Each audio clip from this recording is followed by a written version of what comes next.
Ryan Reynolds here from Mint Mobile with a message for everyone paying big wireless way too much. Please, for the love of everything good in this world, stop. With Mint, you can get premium wireless for just $15 a month. Of course, if you enjoy overpaying, no judgments, but that's weird. Okay, one judgment. Anyway, give it a try at mintmobile.com/switch. Upfront payment of $45 for 3-month plan, equivalent to $15 per month required. Intro rate first 3 months only, then full price plan options available. Taxes and fees extra. See full terms at mintmobile.com. Welcome to the Sportsman's Voice Roundup, your weekly look at conservation and sporting community news happening across the nation and on the Hill. Thanks for tuning in. This is the TSV Roundup. Welcome in, ladies and gentlemen, to this week's edition of the Sportsman's Voice Roundup, your weekly look at conservation and sporting news from around the nation for the week of March 31st, 2025. This week's show brought to you by Bass Pro Shops, Richard Childress Racing, and the International Order of Teddy Roosevelt. Thank you all for your support. This week's lead story: Governor Sportsman's Caucus member vetoes anti-gun bills in Virginia. That is our lead story, and we will welcome Kaleigh Leager in here in a moment. Rest of the headlines: CSF hosts policy briefing on Capitol Hill with key partners to convey priorities. 2 additional policy wins notched in South Dakota as the session adjourns. CSF supported Department of Interior nominees begin confirmation process. Several bills on the move in Nevada. Blue law is still a barrier for hunting in Connecticut. And finally, big time, big game opportunity on the horizon in North Carolina. As always, all that and much, much more. Let us first welcome in Kaleigh Leager, Assistant Manager in the Mid-Atlantic States. Got some wins here stacking up in Virginia. Kaleigh, welcome to the show. Tell us all about it. Hey, Fred. Thanks for having me back again. It's good to be on here.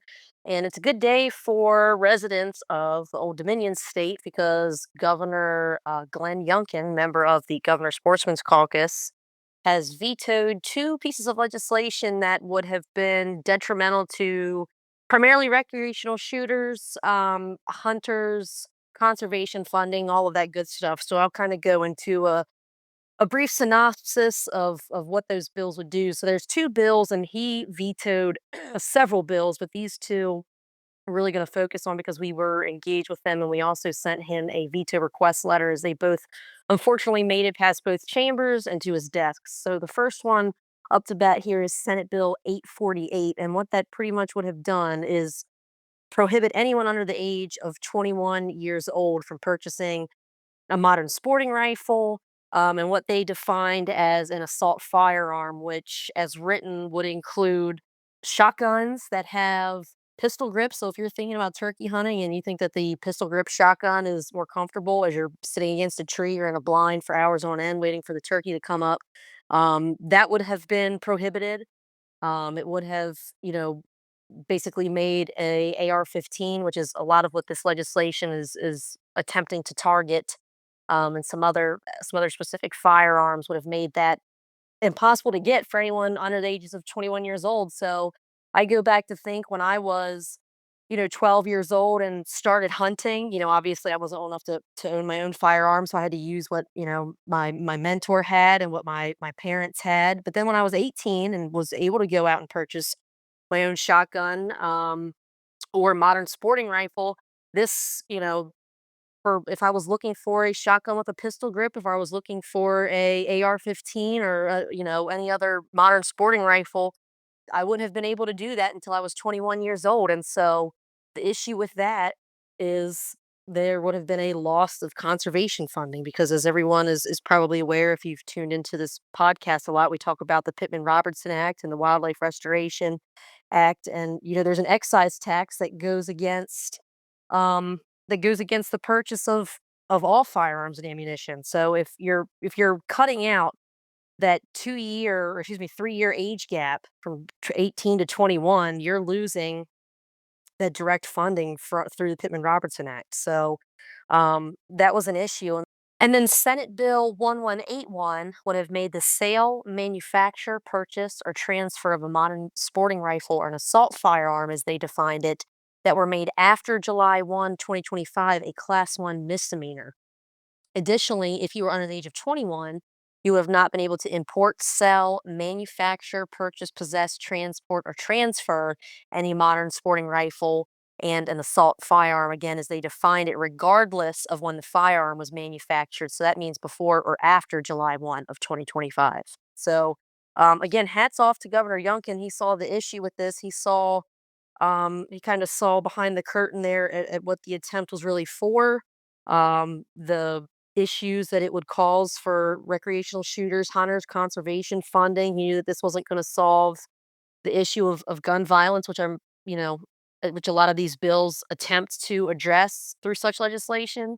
And he vetoed, and actually, as we're probably speaking right now, Fred, or excuse me, actually, it's tomorrow on the 2nd, the General Assembly reconvenes to attempt to overturn vetoes, but it just doesn't look like they're going to have enough. You have to have 2/3 vote of the members present, which is pretty much unlikely for these bills. So we're in the posture of thinking these vetoes are going to hold. Again, great news for this year. Like anything, these things are probably going to come back, and it's just going to be a year-to-year fight. But for now, Virginians can continue to purchase and possess modern sporting rifles and your shotguns with your pistol grips, um, adjustable stocks, all of that good stuff. So good news out of Virginia, and we'll just kind of see where it goes.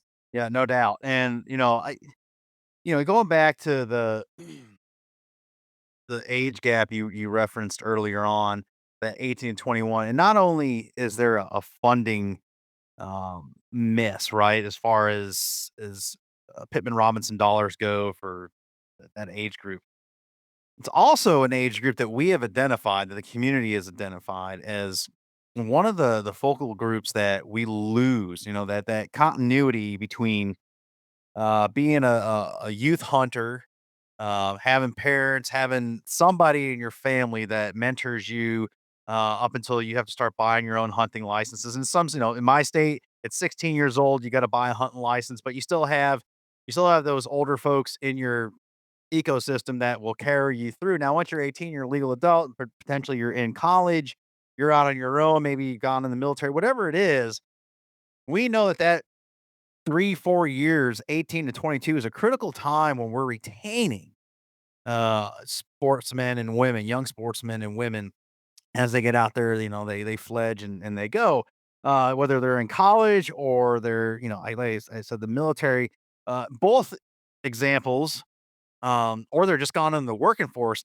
These people tend to be pretty poor, and that's just the fact. It's not disparaging remarks. It's just the facts. We all got to start somewhere and build ourselves up, right? So the discretionary income of that age demo is not such that can really sustain a young person going through. And I mean, you take them out of the cycle at 18, potentially with not being able to use the variants they already have or they're accustomed to, or maybe have been grandfathered to them, willed to them, whatever. And you're forcing them to go out and buy a new variant, starting probably, I don't know, $350. I may be dating myself, but probably more like $400 or $500 just to get into a baseline shotgun, for turkey hunting, duck hunting, whatever.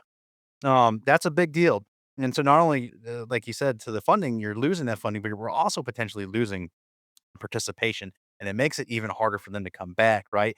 To even more to that extent with this age demo, CSF, we proactively have introduced legislation to work with our sportsmen's caucuses at the state level in the past to introduce and get past college license fee language so that, if a non-resident hunter, non-resident college student can enjoy the resident fees because they're living in state, they're going there to the school, right? And because of what I just said, we're losing these folks in an effort to bridge that gap. Let's make it a little bit more affordable. But now with this, and thank goodness Governor Youngkin did what he did, and the vetoes here, and likely they stay. You're just adding one more opportunity to lose participation. For sure. I mean, as you alluded to, Fred, I mean, when you're 18 years old and, let's just saying you just moved out of your parents' house and like you said, you're either going into the workforce or you're doing whatever, you're pinching pennies. You're looking for ways to continue to do what you love, but sometimes it just doesn't work out that way because you have bills, you have other responsibilities. So really, anything that stands in the way of participation, making things harder for people, the more likely they are that they're going to, to drop out of it just for the cost reason.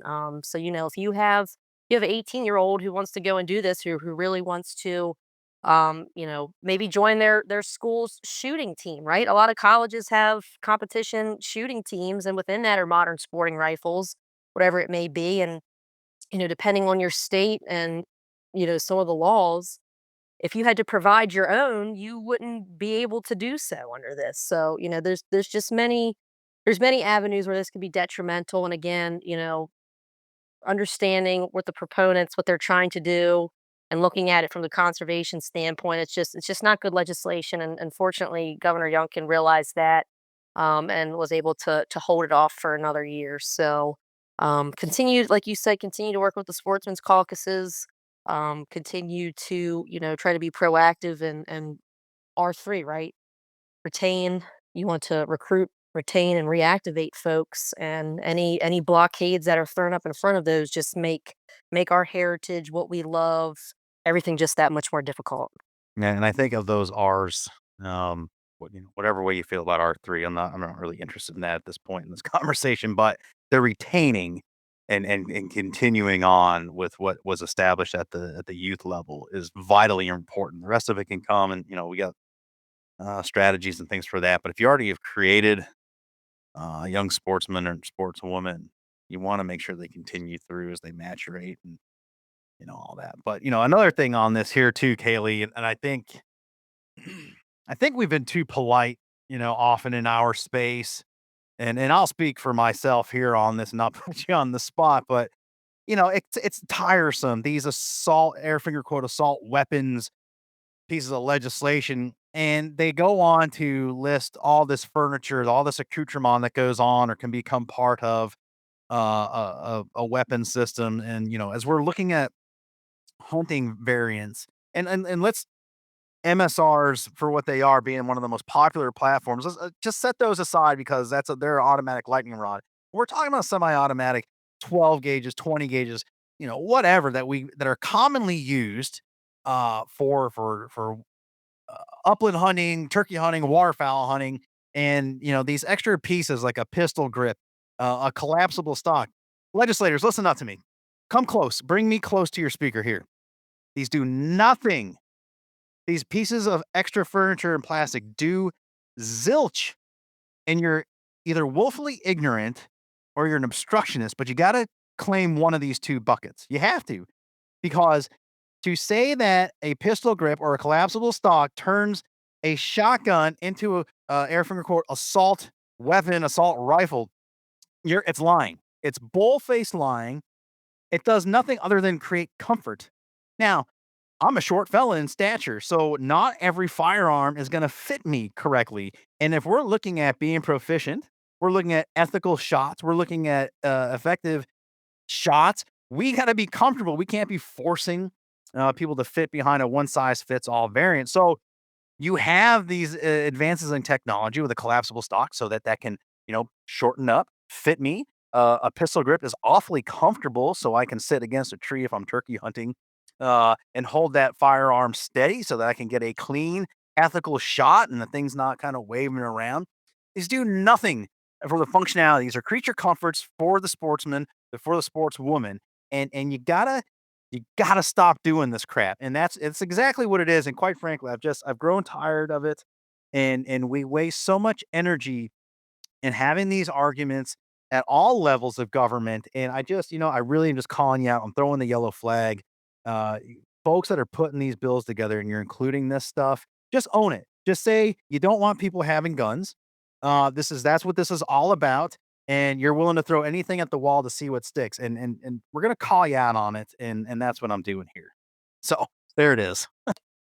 No, I'm right there with you, Fred. And a lot of the times too, it's oh, okay, it looks scary, it looks this, it looks that, so it must be dangerous. No, like you said, it's just it's customizing anything. You can any hobby that you have, you can dump as much money as you want to in any single thing. So if it's your hobby, it's your passion, and you want, to customize something, you're going to do that, whether it be a car, right? You spend thousands of dollars on car parts or something that makes, knitting better for you, whatever it may be, whatever your whatever your passion is, you can do whatever it is with it. And that's just because that's just the way people are. They want to have something that they like, and they're going to, make it more likable for themselves. And that's the same thing with firearms.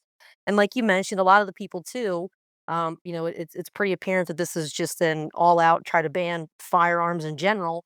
A lot of people don't realize, like in my state, a typical, an AR-15, when you're shooting a 5.56 or a 2.23 round, you can't even use that to kill a deer because it's not enough umph, it's not a big enough projectile to ethically kill a deer. That's something that people don't understand. So while it may, quote unquote, look scary because it's black and it has a pistol grip and a collapsible stock and it has a rail that I could attach a flashlight to, it's not even allowed to shoot a deer. So just because something looks a certain way, in this instance, I guess if it walks like a duck and quacks like a duck, it doesn't necessarily mean it's a duck in this instance. So I agree with you. I agree with you there. It is tiresome. Having to have these arguments is cumbersome as well. But each year, each legislative session, it continues to come back and to come back. And unfortunately, I think that's just going to be the way it is until the end of eternity. So I'm right there with you. I'm right there with you.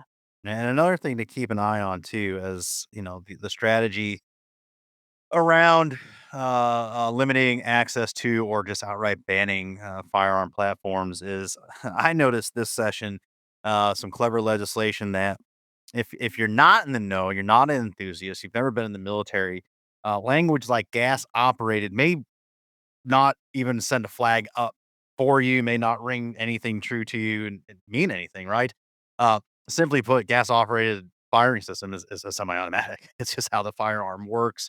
So they've taken to, instead of calling their piece of legislation semi auto bans or semi auto restrictions, they're now inserting gas operated firearms. Well, that certainly sounds ominous and scary when in fact it is not. It's just what makes the bolt carrier group uh, go back and go forward and jack another round. That's how most of these semi-autos work. Some are piston driven, but yeah, no firearm lesson here. What I'm telling you is be on the lookout. This is another strategy, another tactic, wordsmithing, and trying to put one over on people that just are ignorant, not because of they want to be, they just don't know. So um, Bolo there. Kaylee, appreciate the reporting on this. Good wins in Virginia. We'll take them obviously where we can get them, but especially in a state like Virginia. And we appreciate Governor Youngkin's leadership and his pen on these items. Thanks so much. Yeah, thanks, Fred. Talk to you soon. All right, my thanks to Kaylee again for her reporting on those two wins there in Virginia. Thanks so much for your time. Before we continue with the news for the week of March 31st, 2025, take this time to ask you right now to go to whatever platform you're hearing us on, Spotify, iTunes, wherever. Take this moment as you're hearing my voice, subscribe, follow. If you're in iTunes, go down to the end of this episode here. There's going to be 5 stars. If you've never hit the 5 stars, please do so now.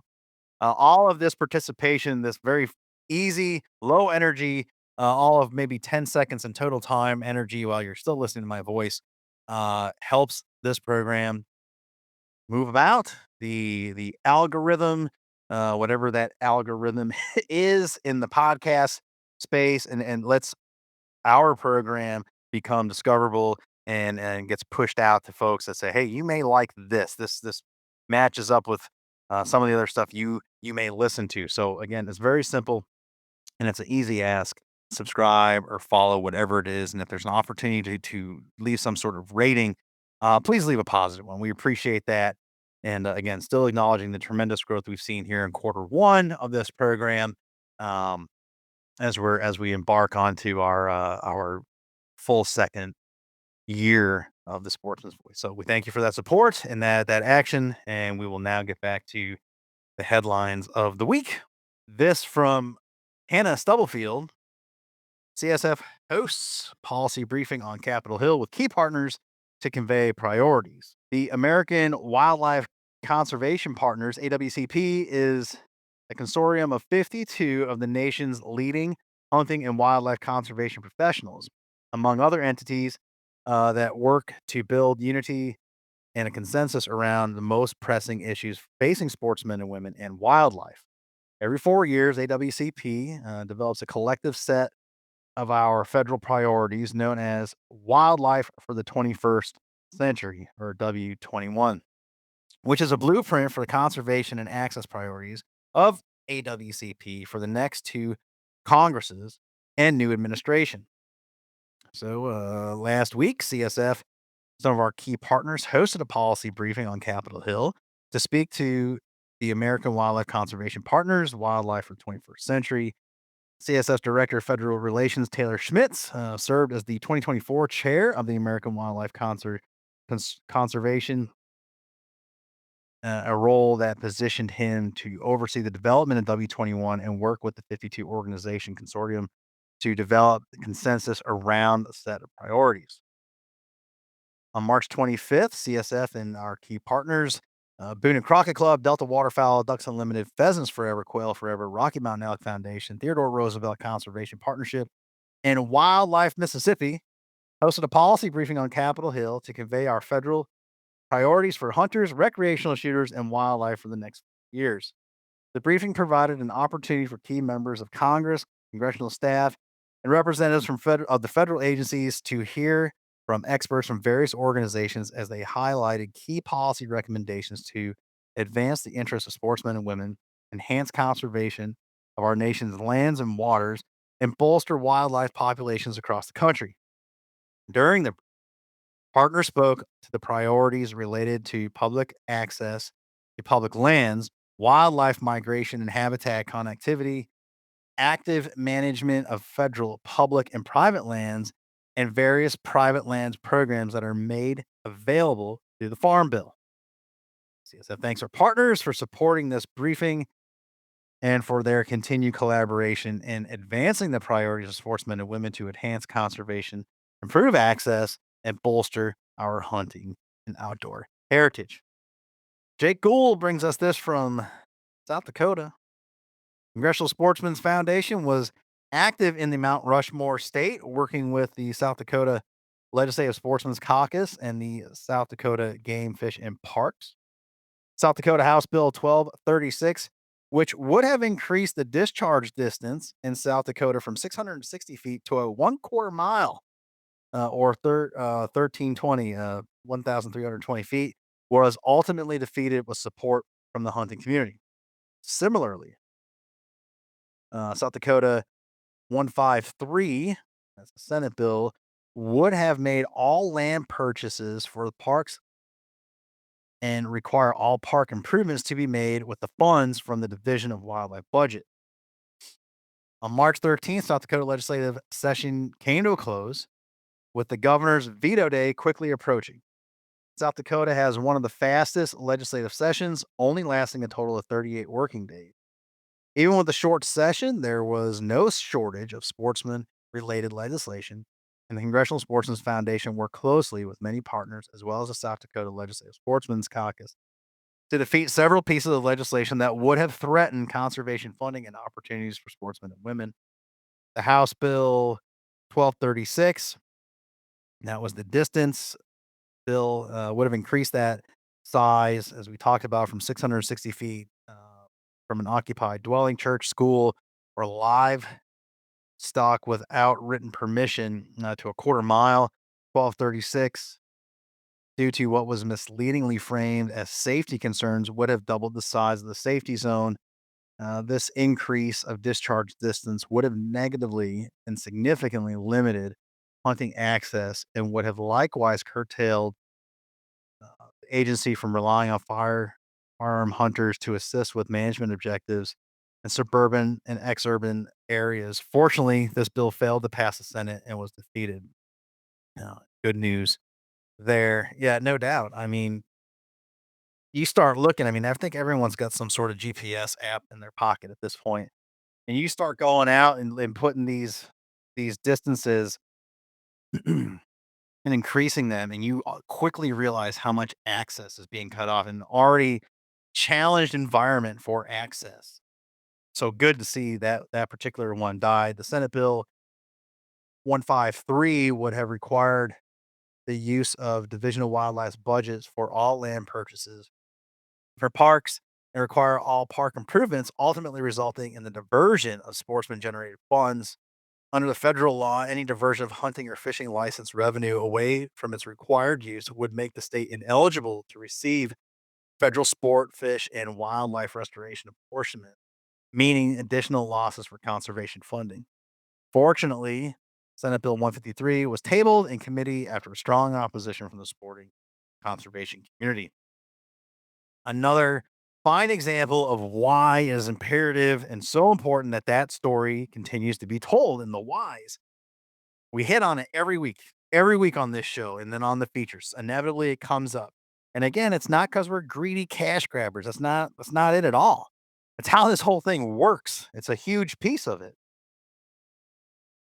Making sure our community knows that and knows that those funds are restricted. You just can't, it's not like an extra pot of cash that your local government can dip their hands into and fund these other things. That's not how it works. They're dedicated for a reason. Almost 90 years ago, when we set this thing up, this is the whole point. So good on the sportsmen and women in the community there in South Dakota for recognizing that, putting pressure on the legislature and seeing that that did not. Aside from legislation, there were also significant advancements for South Dakota Legislative Sportsmen's Caucus following the 2024 election cycle.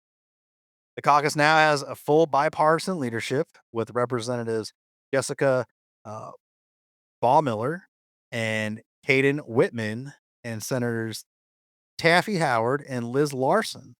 The co-chairs have been active in promoting the caucus and encouraging members of the legislature to join the caucus.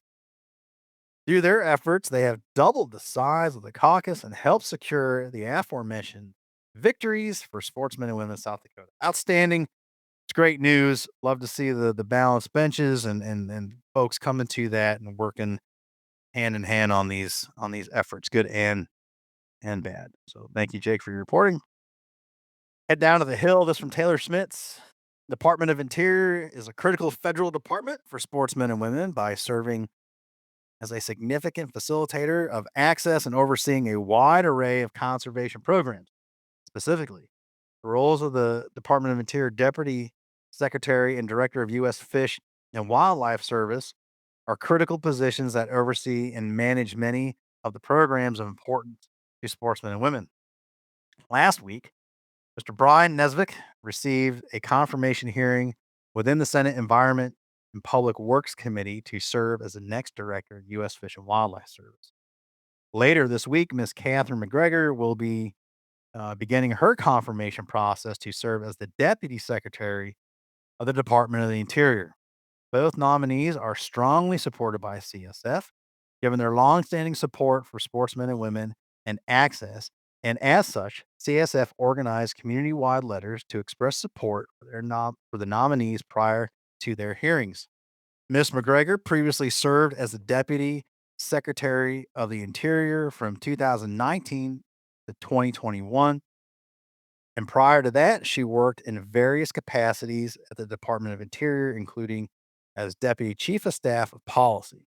Before her tenure at DOI, Ms. McGregor worked on Capitol Hill for roughly a decade on the House Natural Resources Committee in key positions at the senior staff level.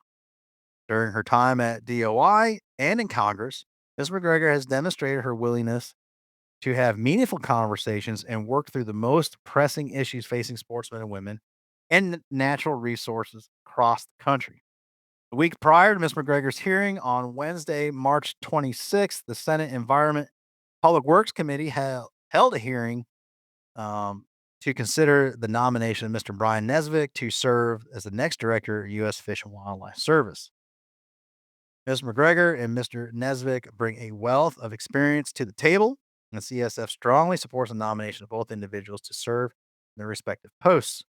Most recently, Mr. Nesvik served as the director of Wyoming Game and Fish Department prior to his retirement in September of 24, an agency that he spent 29 years with. During his time with Wyoming Game and Fish Department, Mr. Nesbitt worked through complex policy and conservation challenges in a collaborative manner with key stakeholders such as sportsmen and women, landowners, among others. Furthermore, Mr. Nesbitt is a retired brigadier general of the Wyoming National Guard, a rank that demonstrates his strong leadership and abilities. Mr. Nesbitt maintains a background in scientific wildlife management in both education and trade, which will position him to effectively lead the U.S. Fish and Wildlife Service. CSF congratulates both Ms. McGregor and Mr. Nesbitt on their nomination and look forward to working with both nominees if confirmed by the U.S. Senate. Heading west, heating up in the desert, several bills on the move in Nevada. This from Barry Snell. Let's get right to it. Handful of bills here. Barry's highlighted, starting with Nevada Senate Bill 215, titled the Board of Wildlife Commissioners seeks to authorize the Wildlife Commission to issue wildlife salvage permits. Assembly Bill 53, titled the Outdoor Recreation Education, seeks to allow schools to adopt new outdoor education opportunities, which could potentially include hunter education. Nevada Assembly Bill 87, titled Wildlife Crossings Account, seeks to seeks to appropriate to fund the design, construction, and identification of new wildlife crossings. And Assembly Bill 245, Firearms, seeks to raise the age to lawfully possess semi-automatic shotguns and rifles to 21 years old. We already know that's a complete dog based on our lead story. So let's get into Barry's breakdown here. Senate Bill 215, sponsored by Nevada Legislative Sportsmen's Caucus co-chair Senator Robin Titus, would allow Nevada Board of Wildlife Commissioners to issue wildlife salvage permits. This is an issue with growing interest and support across the West, given the very rural and open nature of the Western states.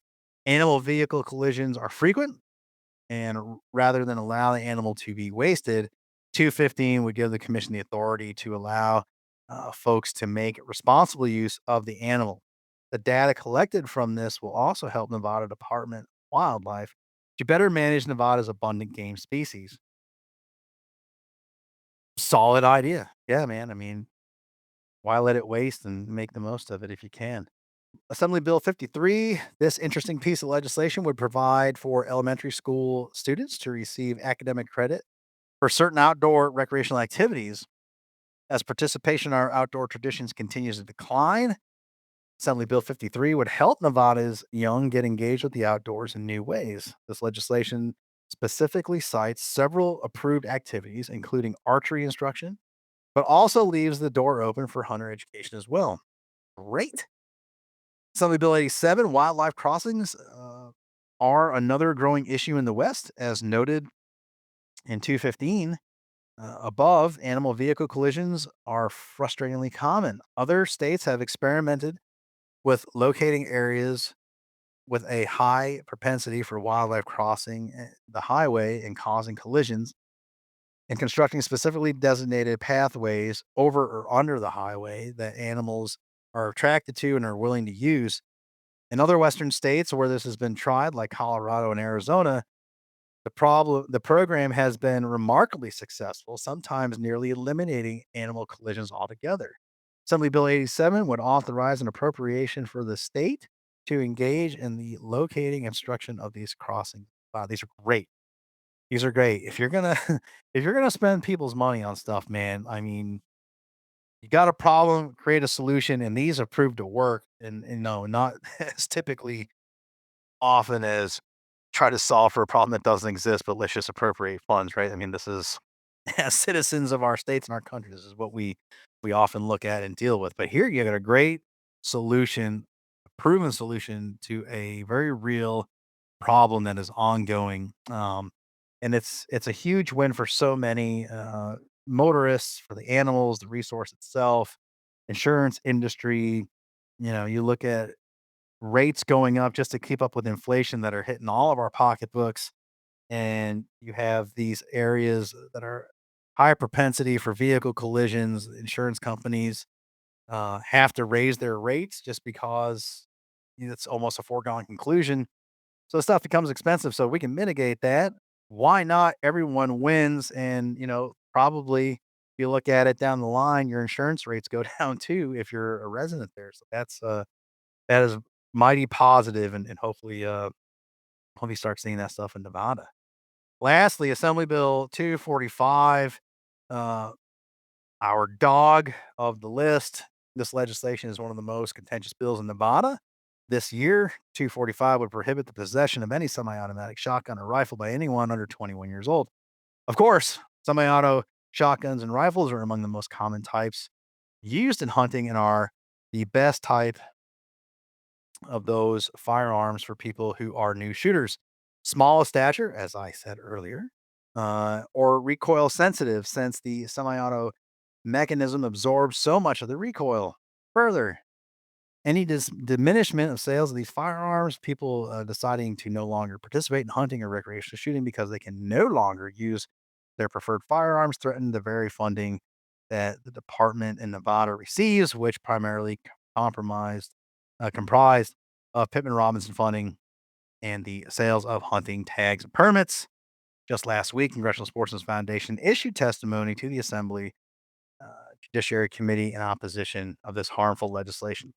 As always, CSF will continue to work with legislators and our in-state partners to support bills like Senate Bill 215, Assembly Bill 53, Assembly Bill 87, and vehemently oppose garbage like Assembly Bill 245, and engage as necessary on any other legislation affecting the sporting community. Thank you, Barry, for that. Mostly, I think we had a 75% rate of positive there. Good stuff from Barry for once. Thank you, Barry. Wrapping the show up here, we got two more stories, and we'll head to the Northeast here, Connecticut. This from Christian Ragosta. Blue law is still a barrier for hunting in Connecticut. Yes, we are talking about Sunday hunting. 40 states in America have no prohibitions on Sunday hunting. Good. Only 2 states have complete prohibitions with no exceptions, such as private land use or archery only. And those 2 states, as I have always pointed out, Massachusetts and Maine. In 2015, Connecticut passed House Bill 6034 to allow Sunday hunting on private land in certain wildlife management areas for archery deer season only, and from at least 40 yards from blazed trails.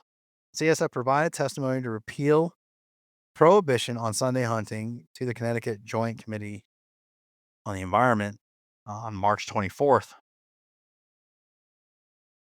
Christian goes on to give us a little history on blue laws. We've covered that extensively in the past, and as you will hear on this week's feature episode of the Sportsman's Voice, we're talking about Sunday hunting, specifically in Pennsylvania, as they look to roll back that prohibition.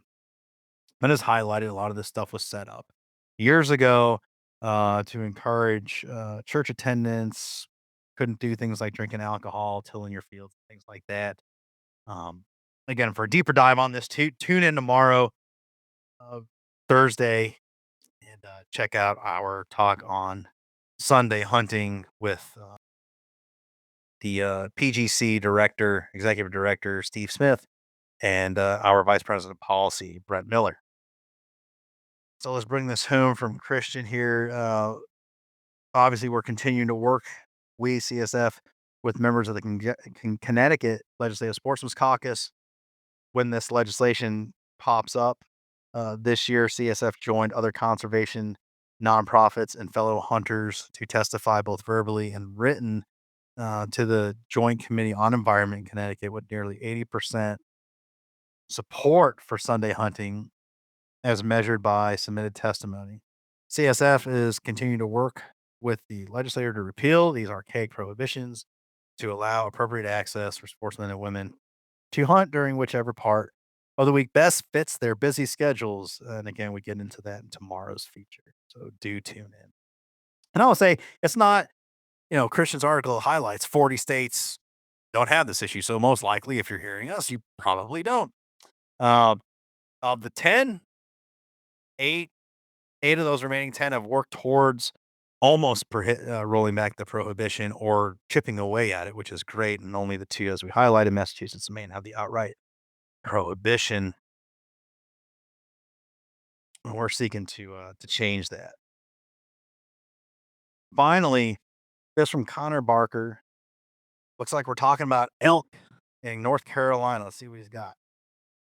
On March 12th, House Bill 382, sponsored by several members of the North Carolina Legislative Sportsmen's Caucus, was filed, which would allow the North Carolina Wildlife Resources Commission to establish an elk season and issue 2 permits by raffle and auction for the 2026 hunting season. On March 6th, at a caucus breakfast in Raleigh, North Carolina, in coordination with the Congressional Sportsmen's Foundation, the Rocky Mountain Elk Foundation, and the state agency were able to discuss ongoing efforts to establish an elk hunt in North Carolina with legislators and partners. Ahead of its hearing in the House Wildlife Resource Committee, CSF submitted written testimony in support of House Bill 382. On March 25th, House Bill 382 was reported favorably by the North Carolina Wildlife Resource Committee and is now headed to the House of Representatives for further consideration. The story of elk herds returning to the eastern United States is one of the most celebrated wildlife conservation success stories in North America. A decades-long effort to restore a huntable population of elk to the mountains in North Carolina can be attributed to the relentless work of the state agency there in North Carolina, Rocky Mountain Elk Foundation, and many other partner organizations and passionate sportsmen and women that have been involved in the process. Now, an opportunity exists to make the dream of establishing an elk hunt a reality. House Bill 382 would allow the agency to issue 1 resident elk permit by raffle and 1 by auction in 2026. The tag allocation approach would allow the agency to maximize conservation funding through the auction permit while simultaneously offering equal opportunity for all North Carolina sportsmen and women, which conforms to the 7th pillar of the North American model of wildlife conservation. This unique opportunity exists thanks to critical conservation funding dollars generated through the American System of Conservation Funding, decades of dedicated stewardship from the North Carolina agency that is primarily supported through the ASCF, has fostered a strong elk herd in North Carolina, where a hunt like proposed in 382 is now a possibility. CSF looks forward to working with the caucus and in-state partners on our other and with our other partners to support elk hunting opportunities for residents of the Old North. That's exciting news. We thank you, Connor, for bringing that to us. More and more elk hunting opportunities in the East. Very cool. That's our show for this week. That's our wrap. Trying to keep these a little bit shorter. And again, I acknowledge the length of some of these shows here in recent weeks. We got a lot going on, lots to report. So, as always, I hope you find this as a great resource, a place to come where you can get dependable information, up to date, real time information, as much as a once a week show can be in real time. And obviously, we bring you those updates as made available from our outstanding, talented, dedicated staff there on the ground in your states as well as on the Hill.